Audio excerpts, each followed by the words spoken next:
شہیدوں کی اذاؤں میں مجاہد کی ہوں شمشیر، شہیدوں کی اذاؤں میں مجاہد کی ہوں شمشیر، میں دھرتی ہوں شہیدوں کی، مجھے کہتے ہیں کشمیر۔ صدر علی وقار، محترم اساتذہ کرام اور میرے ہم مکتب ساتھیوں، السلام علیکم۔ آج مجھے جس موضوع پر لب کشائی کرنے کا موقع ملا ہے وہ ہے کشمیر، جنت نظیر، حسن بے مثال کی وادی، کشمیر جہاں بلند بالا پہاڑ ہوتے ہیں، کشمیر جہاں خوبصورت مناظر نظر آتے ہیں، لیکن آج وہاں ظلم کا بازار گرم ہے۔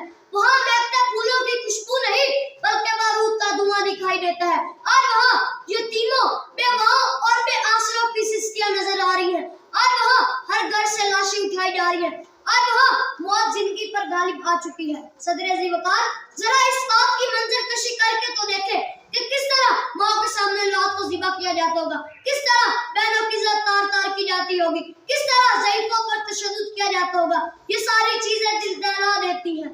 سنا ہے بہت سستا ہے خون وہاں کا، سنا ہے بہت سستا ہے خون وہاں کا، ایک وادی جسے لوگ کشمیر کہتے ہیں۔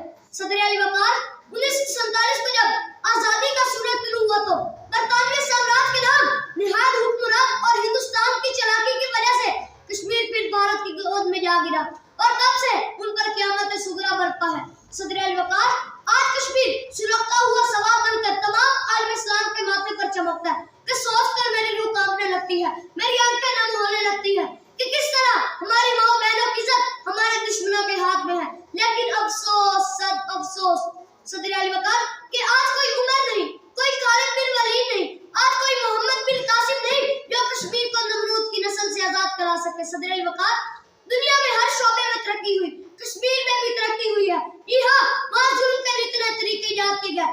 پہلے وہاں شیلنگ کی جاتی تھی، لیکن اب وہاں بیٹ گن کا استعمال کر کے کشمیریوں کو مکمل طور پر اندھا کر دیا جاتا ہے۔ صدر ذی وقار، قوم اپنی عزت و وقار کی جنگ